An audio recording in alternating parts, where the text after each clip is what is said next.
The Chicago skyline was a jagged crown of glass and steel, shimmering under a pale November sun. Inside the penthouse office of Sterling Financial, Arthur Sterling, the chief financial officer, stared at a spreadsheet that represented more wealth than most small nations possessed. At 45, Arthur was the personification of corporate precision. His suit was bespoke, his hair perfectly silvered at the temples, and his heart, though he wouldn't admit it, was increasingly encased in the same cold glass as his office walls. Despite his billions, Arthur's world was fragile.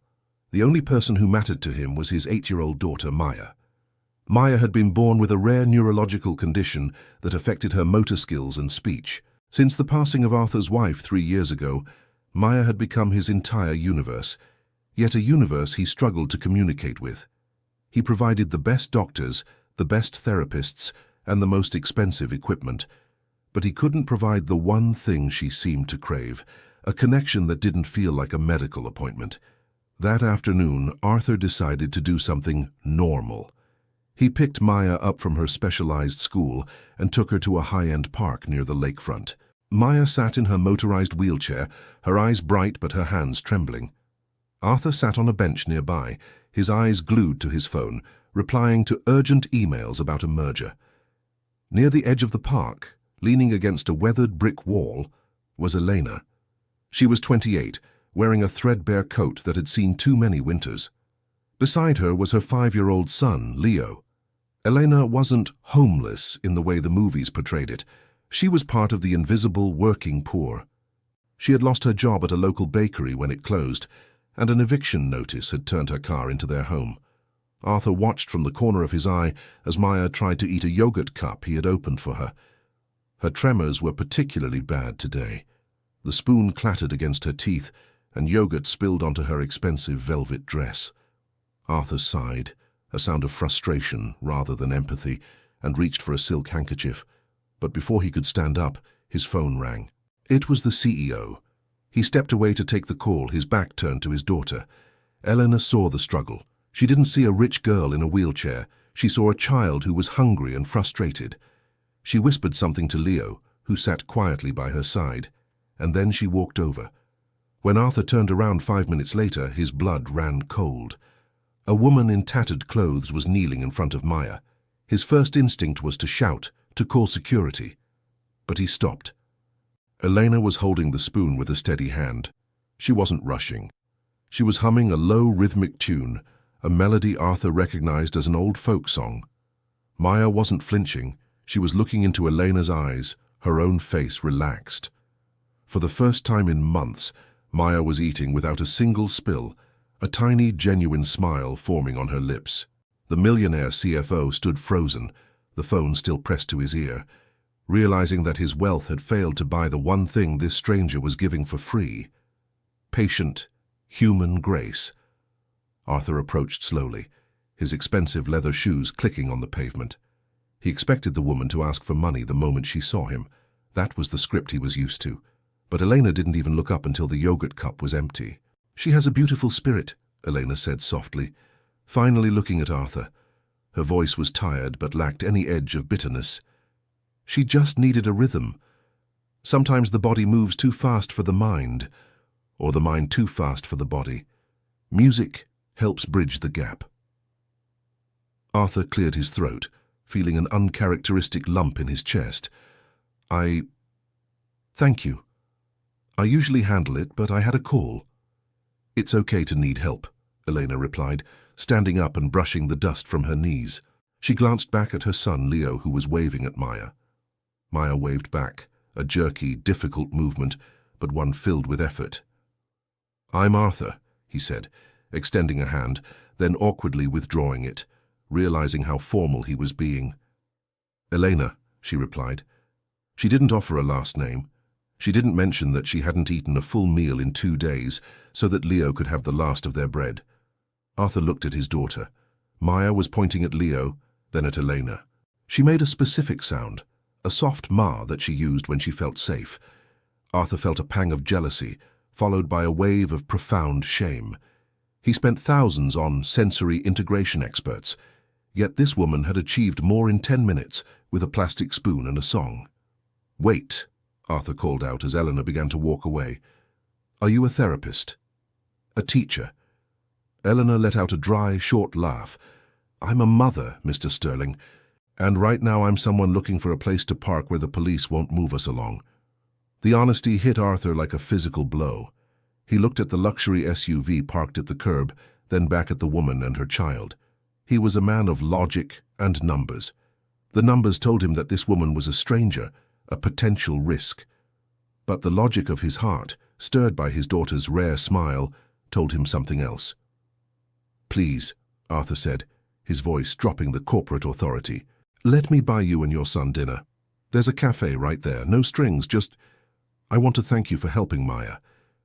Elena hesitated. She knew the pride of the poor is often the only thing they have left. But she heard Leo's stomach growl from 10 feet away. She looked at Maya, who was watching her with wide, pleading eyes. "Just dinner," Elena agreed. As they sat in the warm, amber-lit cafe, Arthur watched the way Elena interacted with Leo. It was a masterclass in love. She made a game out of the menu, pretending they were royalty choosing a feast. She didn't look at the prices, but Arthur saw her eyes linger on the simplest, cheapest items. He took the liberty of ordering a large spread: roasted chicken, fresh vegetables, warm bread, and a decadent chocolate cake. As they ate, the barriers began to thin. Arthur learned that Eleanor had a degree in music education, but had fallen through the cracks of a system that offered no safety net for a single mother without family support. He learned that Leo loved stars and wanted to be an astronaut. And most importantly, he saw Maya engaged. She wasn't just a patient at this table, she was a friend. The dinner ended, and the cold Chicago wind whipped through the cafe's door as they exited. The contrast between Arthur's world and Elena's was now a gaping chasm that Arthur couldn't ignore. He watched Elena lead Leo toward an old, rusted sedan parked in the shadows of a nearby alley. "You live in there?" Arthur asked, his voice barely a whisper. Eleanor stopped, her hand on the door handle. "It's temporary. I'm waiting for a call from a shelter, but they're full. It's safer than the street, Mr. Sterling. It has locks." Arthur felt a sense of urgency he usually reserved for stock market crashes. He looked at Maya, who was tucked into her heated seat in his car, watching the scene through the window. She looked worried. She knew something was wrong. "You can't stay in a car in this weather," Arthur said. "It's going to drop below freezing tonight." "We'll be fine," Elena said, her chin tilting up. "I have blankets." "No," Arthur insisted. "I own a small guest house. It's on my property in the suburbs. It's empty. My late wife used it as an art studio. Please stay there, at least until the weather breaks." Elena shook her head. "I can't accept that. I don't even know you." "You helped my daughter when I couldn't," Arthur countered. "You gave her a moment of peace that I haven't been able to provide in years. Consider it a consulting fee. I want you to help me understand how you did that, how you reached her." It was a clever framing. He knew Elena wouldn't take charity, but she might take a job. She looked at Leo, whose lips were slightly blue from the wind. She looked at the dark, cramped interior of the car. "Only if I can work for it," she said. "I won't be a guest." "Agreed," Arthur said. The drive to the Sterling estate was silent. Elena stared out the window at the transitioning landscape, from the gritty urban sprawl to the manicured, gated communities of the North Shore. When they pulled into the long, winding driveway of the Sterling mansion, Leo gasped. The house was a sprawling stone manor, but it was the small, charming cottage off to the side that caught Elena's eye. Arthur unlocked the guest house. It was dusty but warm, filled with the lingering scent of oil paints and cedar. There was a small kitchen, a fireplace, and 2 cozy bedrooms. "There's food in the pantry," Arthur said. "The heat is already on. I'll check on you in the morning." As Arthur walked back to the main house carrying Maya in his arms, he felt a strange sensation. For the first time since his wife died, the house didn't feel like a tomb. It felt like a place where something was beginning. However, the world of a CFO is never simple. As he tucked Maya into bed, his phone buzzed. It was a private investigator he kept on retainer for corporate background checks. Arthur had sent a quick text earlier with Elena's license plate number. The text read, "Elena Vance, No criminal record. Former teacher. Husband deceased, Iraq. Evicted 4 weeks ago. But Arthur, there's something else. Her husband's family is powerful, and they've been looking for her. It's not a friendly search. Arthur stared at the screen. He had brought a storm into his home, but as he looked at Maya's peaceful face, he knew he would do it again. The next morning, the estate was blanketed in a light frost. Arthur watched from the kitchen window as Leo ran across the lawn, chasing a squirrel. A few minutes later, Elena emerged from the guest house. She was wearing the same clothes, but she looked rested. Arthur invited them into the main house for breakfast. The interaction was different now. The shock had worn off, replaced by a cautious curiosity. Maya was already at the table, her eyes darting toward the door every few seconds. When Elena entered, Maya let out a high-pitched squeal of delight. "She's been waiting for you," Arthur said, smiling. During breakfast, Arthur tried to broach the subject of the private investigator's findings without sounding like he was spying. "Elena, I'm a man who deals in risks. I like to know who is in my life. I know about your husband. I know you're running from something more than just poverty." Elena's fork hit the porcelain plate with a sharp clack. Her eyes darted to Leo, who was busy showing Maya how to make a pancake tower. "His parents," she whispered, her voice trembling. "They never approved of me. When David died, they tried to take Leo. They have money, Arthur. The kind of money that buys judges and social workers. They blamed me for David joining the military. They said I wasn't fit to raise a Vance. I ran because it was the only way to keep my son." Arthur felt a cold fury rising in him. He knew that world, the world where money was used as a weapon. He had used it himself to crush competitors. But using it against a mother, that was a different kind of evil. "They won't find you here," Arthur said firmly. "You don't understand," Eleanor replied. "They have people. They've been tracking my car. That's why I was moving every night." "Then we get rid of the car," Arthur said, "and we change the narrative." Over the next week, a transformation took place. Elena began working with Maya every day. She didn't use medical equipment. She used bells, drums, and tactile art. She taught Arthur how to read Maya's micro-expressions, the way a slight twitch of her eyebrow meant she was overwhelmed, or how a specific humming tone meant she was happy. Arthur, in turn, began to soften. He spent less time in the office and more time on the floor of the art studio, getting paint on his $3,000 suits. He watched Leo and Maya develop a language of their own, a mix of signs and laughter that transcended Maya's disability. But the peace was an illusion. One afternoon, while Arthur was at a board meeting, a black SUV pulled up to the gates of the Sterling estate. A man in a dark suit stepped out and spoke into the intercom. "I'm looking for Elena Vance. We know she's here. Tell Mr. Sterling that harboring a fugitive from a custody order is a serious crime." The security guard at the gate, trained by Arthur, didn't flinch. "There is no one by that name here. Please, leave the property." But the threat had been made. The Vance family had found them. When Arthur returned home and heard the report from security, he didn't panic. He went into CFO mode. He called his legal team, not the family lawyers, but his most aggressive corporate litigators. "I need a protective shield around someone," Arthur told them. "I want you to dig into the Vance family. Every offshore account, every building code violation, every disgruntled employee. If they want to play with money and power, they're playing in my stadium now." He went to the guest house to find Elena packing her meager belongings into a plastic bag. She was crying. "I have to go, Arthur. I can't let you get dragged into this. They'll ruin you." Arthur walked over and took the bag from her hand. He looked her directly in the eyes. "Elena, for years I thought my money was just a score on a scoreboard. I thought it was a way to keep Maya safe in a bubble. But you showed me that life isn't about the bubble. It's about the connection. You've given my daughter a voice. You've given me back my soul. Do you really think I'm going to let some bullies take that away?" "They have a court order from another state," she sobbed. "I have the best lawyers in the country," Arthur countered. "And more importantly, I have the truth. We aren't running anymore. We're going to fight." That evening, Arthur did something he hadn't done in years. He hosted a dinner party. He invited the local chief of police, a prominent family court judge who was an old friend, and a few key media contacts. He introduced Eleanor as his Director of Pediatric Development for a new foundation he was launching in Maya's name.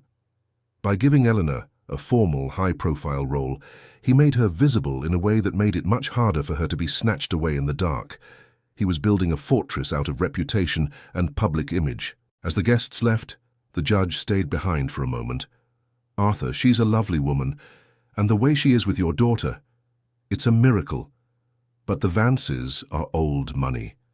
They don't like losing." "Neither do I," Arthur said, his jaw set.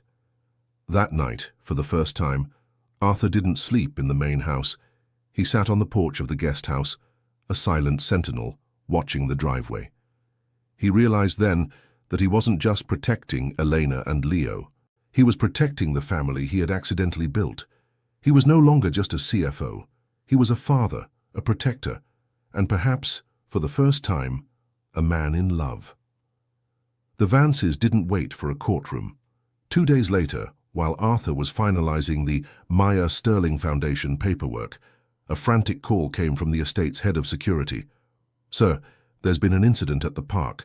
Elena took the children to the private playground we discussed. A group of men tried to force them into a vehicle.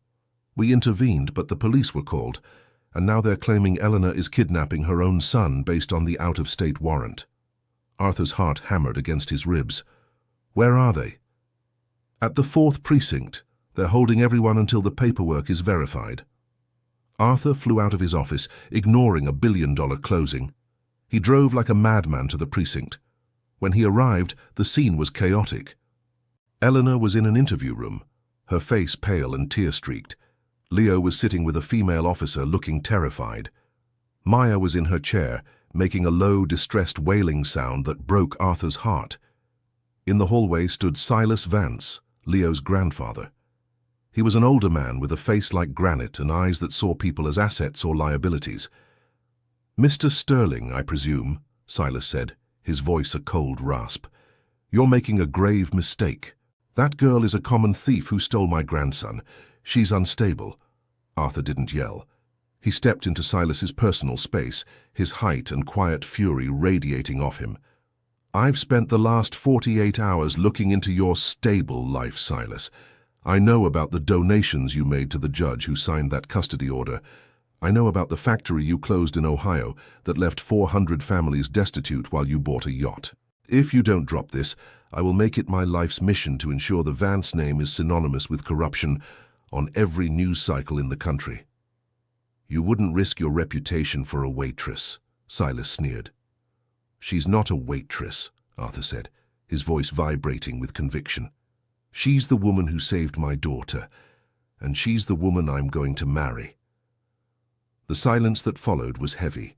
Arthur hadn't planned to say it, but the moment the words left his lips, he knew they were true. He didn't want a life without Elena's music or Leo's laughter. He didn't want to go back to the glass tower. Arthur turned his back on Silas and walked into the interview room. He knelt beside Elena. "It's over," he whispered. "I'm here. You're safe." The police, presented with Arthur's high-powered legal team and evidence of the Vances' questionable legal tactics, were forced to release Elena. The kidnapping claim was dismissed as a civil custody dispute that would have to be settled in Illinois, not the Vances' home state. They returned to the estate, but the atmosphere had changed. The fairy tale had been pierced by the harsh reality of the world. Eleanor was shaken to her core. "You said you were going to marry me," she said that night as they sat by the fire. To the police, to Silas. Arthur looked at her. "I said it because it's the only thing that made sense in that moment, and because it's the only thing I want." The weeks following the incident at the 4th Precinct were a blur of high-stakes legal filings and delicate emotional rebuilding. In the glass-walled conference rooms of downtown Chicago, Arthur's lawyers, men and women, who charged $1,000 an hour, filed for an emergency temporary custody hearing. They argued with cold, clinical precision that Leo's stability and well-being were best served in the environment provided by the Sterling estate. But while the legal titans fought over paperwork, a much deeper, quieter healing was vibrating within the stone walls of the Sterling manor. Elena began to integrate her music therapy more formally into Maya's daily routine. The art studio, once a silent museum dedicated to Arthur's late wife, began to hum with life. Elena didn't use the sterile, repetitive exercises the previous therapists had favored. Instead, she brought in rain sticks, hand drums, and a cello. She taught Maya that her tremors weren't failures of her body, but a different kind of rhythm that could be channeled. Arthur, for the first time in his professional life, found himself rushing home. He stopped taking the late-night calls from London and Tokyo. Instead, he spent his evenings in the ballroom, sitting in a wing-back chair, watching Eleanor. They spent hours talking, not about the looming court dates or the Vance's wealth, but about the architecture of their souls. Arthur spoke of the crushing, invisible weight of his career, how he had become a man who calculated the value of human life in quarterly earnings. He confessed the suffocating loneliness he felt after his wife, Sarah, died, and how he had used his wealth as a fortress to keep the world from seeing his grief. Elena, her voice soft against the backdrop of the Chicago wind rattling the window panes, spoke of David. She told Arthur about the young man who played the trumpet and promised her a life full of song, only to be taken by a war that made no sense to her. She spoke of the dreams they had shared for a small community music school, a place where the left-behind kids could find their voice. One Tuesday evening, the first snowfall of December began to dust the estate. Eleanor sat at the grand piano in the ballroom, a Steinway that had been silent for 3 years. She began to play a complex, soaring piece by Chopin, her fingers moving with a grace that made Arthur's heart ache. Leo and Maya were on the thick Persian rug nearby, building a sprawling castle out of wooden blocks. Arthur watched as Maya leaned her head against the mahogany side of the piano. She wasn't just listening, she was feeling the vibrations through her skull. A look of pure, unadulterated peace crossed her face, a relaxation of the muscles that usually remained tight and strained. "She feels the music," Arthur whispered, moving to stand behind Eleanor. He could smell the faint scent of lavender and flower on her, a domestic scent that was becoming his favorite thing in the world. "Music is just math with feeling, Arthur," Eleanor replied, her eyes never leaving the keys. "It's a language of frequencies. It's something you, of all people, should understand. You've spent your life balancing equations. This is just a different kind of balance." She stopped playing, the final chord lingering in the air like a ghost. She looked up at him, her gaze searching. "Why did you really help us, Arthur? That first day in the park, you saw a woman who looked like a beggar. You could have just given me $100 and felt good about yourself for a week. Why did you bring us here?" Arthur reached out, his fingers trembling slightly as he touched a stray lock of her dark hair. "Because I saw you doing something I couldn't do with all the billions in the Sterling accounts. You were communicating with my daughter. You were seeing Maya, not her diagnosis. I realized in that moment that I was the one who was truly disabled, spiritually. I was paralyzed by my own grief, encased in a glass tower of my own making. You were the one who was free, Elena, even when you had nothing but the clothes on your back." That night, Arthur did something that sent shockwaves through the global financial markets. He officially stepped down as CFO of Sterling Financial. He took a position as chairman of the board, a strategic role that required only a fraction of his time. His colleagues were baffled. The Ice King of Chicago was melting, and they couldn't understand that he had found a currency more valuable than the US dollar. But the Vances weren't done. Enraged by their loss of control, they launched a vicious smear campaign in the tabloid press. They leaked stories painting Arthur as a predatory billionaire who had bought a vulnerable, mentally unstable young mother. They were trying to poison the well of public opinion, to make him a toxic guardian in the eyes of the court. Arthur's response, however, would not be a defensive lawsuit. It would be a revelation. The gala was the undisputed event of the Chicago social season. The gold room of the Drake Hotel was filled with the crème de la crème of society, old money, new tech giants, and the city's most influential media figures. Every major news network had a camera stationed at the back of the room. Arthur had designed this evening with the precision of a hostile takeover. He knew Silas Vance's ego. He knew the man wouldn't be able to resist a chance to reclaim his legacy in front of the cameras. Arthur had sent an invitation to Silas himself, a move his lawyers called tactical suicide, but Arthur called it bait. Arthur stood on the elevated stage, the spotlights reflecting off the silver at his temples. Beside him, Maya sat in a new, ivory-colored silk dress. The dress was a marvel of engineering, with hidden magnets instead of buttons, allowing her to feel independent. She looked like a princess.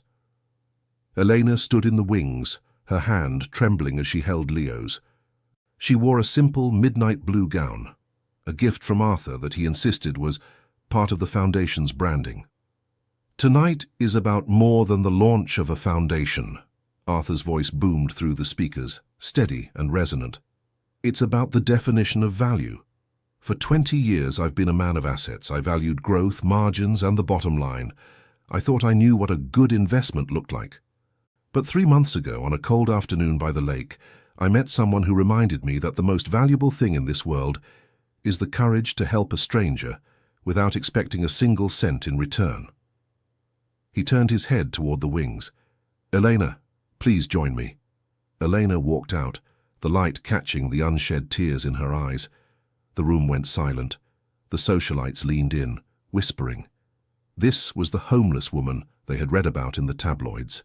But as she stood there with a dignity that surpassed anyone in the room, the whispers died down. Suddenly the heavy oak doors at the back of the ballroom swung open with a violent thud. Silas Vance marched down the center aisle, flanked by 2 men in dark suits. His face was a mask of aristocratic fury. "This is a farce," Silas shouted, his voice echoing off the gold-leafed ceiling.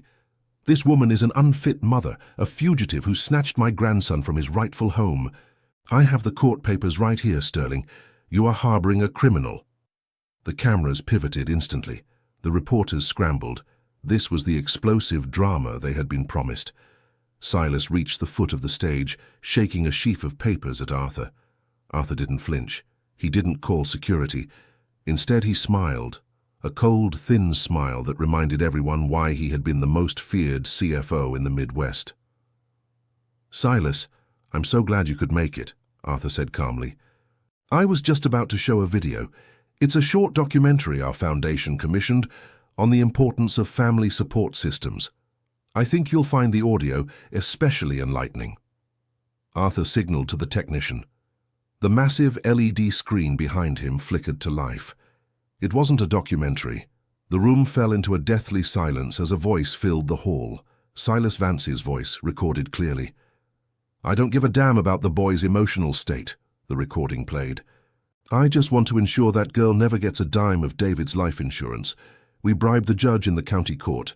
We get the order, and we bury her. She's a nobody."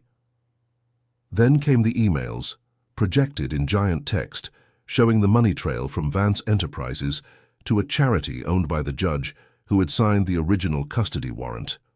The room erupted in gasps. Silas froze, the color draining from his face until he looked like a wax figure. "You see, Silas," Arthur said, leaning into the microphone, his voice dropping to a lethal whisper. "In my world, we call this a hostile takeover. You tried to take over a family that didn't belong to you. You tried to use your wealth to crush the spirit of a mother. But you forgot the first rule of the market. I own the bank, and tonight I'm calling in your debt." Arthur looked at the cameras. "The evidence you see on this screen has already been delivered to the FBI and the Illinois Bar Association. This isn't just a gala. It's an intervention." Security stepped forward, not to remove a beggar, but to escort a disgraced mogul out of the building. As Silas was led away, shouting into the flashbulbs of the paparazzi, the room broke into spontaneous applause. Arthur turned to Elena. She was staring at him, her mouth slightly open. He reached out and took her hand, squeezing it. The fairy tale had survived its villain, but as Arthur looked at Elena, he knew the real work, the work of being a family, was just beginning. The fallout from the Gala of Truth, as the media dubbed it, was seismic. The Vances were ruined overnight. Federal investigators swarmed their offices, and the corrupt judge was removed from the bench within the week. Most importantly, a New Year's Eve court ruling granted Elena Vance full undisputed custody of Leo, with Arthur Sterling named as a formal co-guardian. A month passed. The chaos of the news cycle faded, replaced by the quiet, rhythmic beauty of a Chicago winter. The Sterling estate, once a place of cold, echoing corridors, had transformed. It was no longer a museum. It was a home. The guest house had been fully renovated. It was now the Sterling Vance studio, a place where Eleanor held daily sessions for Maya and 4 other children from the city who had similar neurological conditions. Arthur had traded his $5,000 bespoke suits for thick wool sweaters and jeans. He found he liked the way he looked with a bit of flour on his shoulder or a smudge of paint on his hand. One Saturday morning, the kitchen was filled with the scent of maple syrup and scorched butter. The sunlight hit the frost on the windows, creating a shimmering, kaleidoscopic effect. Elena was teaching Leo the delicate art of the pancake flip, their laughter ringing out against the tiled walls. Arthur was sitting at the breakfast nook with Maya. They were testing a new piece of adaptive technology, an eye-tracking software that allowed Maya to select icons on a screen to form sentences. She had been practicing in secret with Elena for weeks. "Arthur." The computer-generated voice was soft, but in the quiet kitchen it sounded like a trumpet blast. Arthur dropped his spatula, his heart skipping a beat. He turned to his daughter. "Yes, sweetheart? I'm here." Maya's eyes moved with intense focus across the tablet mounted to her chair. She was working hard, her brow furrowed in concentration. The cursor clicked. The screen displayed a series of icons, a heart, a picture of Elena, and a picture of a house. Then the voice spoke again, clearer this time. "I love Elena, my mom." The silence that followed was heavy with the weight of 3 years of unspoken words. Elena, who was standing by the stove, let out a choked sob. She turned around, her eyes red, and walked over to Maya. She didn't say a word. She simply gathered the little girl into her arms. And then the miracle happened. Maya's arms, which usually moved with jerky, uncontrolled spasms, lifted slowly. They trembled, they fought the air, but they reached. She wrapped them around Elena's neck and squeezed. It was a shaky, difficult embrace, but it was the first time Maya had ever initiated a hug. Arthur felt a tear slide down his cheek. He looked at the 3 of them. The woman who had been a heartbeat away from freezing in a car, the boy who had seen too much of the world's cruelty, and the daughter who had been a prisoner in her own body. They were all healing. The broken pieces were coming together to form something stronger than the original. "We have everything we need," Arthur said, his voice thick with emotion as he joined the embrace, wrapping his large arms around all of them. "Not quite everything," Elena whispered into his ear, a playful but nervous spark in her eyes. Arthur pulled back slightly. He reached into the pocket of his cardigan. He had been carrying the velvet box for 3 weeks, waiting for a moment that wasn't planned by a PR team or a legal department. He didn't want a stage. He wanted this. The smell of pancakes, the messy kitchen, and the sound of his daughter's voice. He dropped to one knee on the linoleum floor. Leo stopped eating and watched with wide eyes. "Elena Vance," Arthur said, his voice vibrating with a sincerity he hadn't felt in decades. "You saved me. You walked into a park and saw a man who had everything and realized he had nothing. You gave my daughter her voice and you gave me back my soul. I don't want to be your benefactor. I don't want to be your CFO. I just want to be the man who wakes up next to you and makes sure you never have to be afraid of the cold again. Will you marry me?" Eleanor didn't hesitate. "Yes," she whispered, pulling him up. 1,000 times, yes. The wedding took place in the late spring, when the oak trees on the Sterling estate were heavy with new, vibrant green leaves. It was a day of soft breezes and the scent of lilacs. There were no cameras. No news crews were allowed within a mile of the gates. The guest list was small and intentional. The teachers from Maya's school, the social workers who had helped Elena during her darkest days, and the security guards who had become Leo's unofficial uncles. Maya served as the flower girl. For months she had been working with a physical therapist on a specific goal. As the music, a cello piece composed by Elena, began to play, Maya didn't use her motorized chair. With Elena on one side and Arthur on the other, each holding one of her hands, Maya walked. Her steps were slow, her legs shaking with the effort of the neurological battle she was winning, but she moved forward. Every step was a victory. Every step was a testament to the fact that love, is the most powerful rehabilitative tool on earth. She made it to the end of the aisle and threw a handful of rose petals with a triumphant laugh. Leo, looking sharp in a tiny tuxedo that mirrored Arthur's, took his job as ring-bearer with the gravity of a high court official. As they stood under the canopy of trees to exchange vows, Arthur looked out at his life. The millionaire CFO was a ghost of a man he no longer recognized. He realized that true wealth wasn't what he had gathered in his bank accounts. It was what he had been willing to scatter to help others grow. The Maya Sterling Foundation didn't just stay a local project. It grew into a national beacon for integrated therapy. They bought old buildings in cities across the country, not to flip them for profit, but to turn them into symphony houses where music, art and family support were provided for free to parents like Elena had once been. Elena directed the programs, her passion ensuring that no mother would ever feel invisible again. Years later, the story of the billionaire and the homeless mom would become a legend in Chicago. People called it a modern fairy tale, but Arthur and Elena knew better. There was no magic wand, there were only choices. The choice to be kind when it wasn't convenient, the choice to trust when you've been hurt, and the choice to see the person behind the problem. As the sun began to set on their wedding night, painting the Chicago skyline in shades of bruised purple and burning gold, the four of them stood on the balcony of the manor. The city lights began to twinkle like a million fallen stars. "We made it," Elena whispered, leaning her head against Arthur's chest, listening to the steady beat of his heart. "No," Arthur replied, kissing the top of her head. "We're just getting started. The music is just beginning." Maya reached out and took Leo's hand. She didn't need her computer to speak.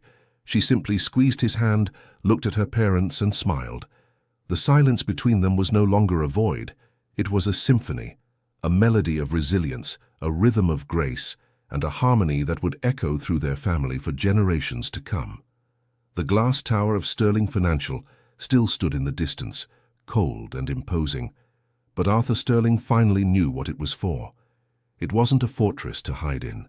It was a lighthouse, meant to hold a flame high enough so that anyone lost in the storm could see the light and find their way home.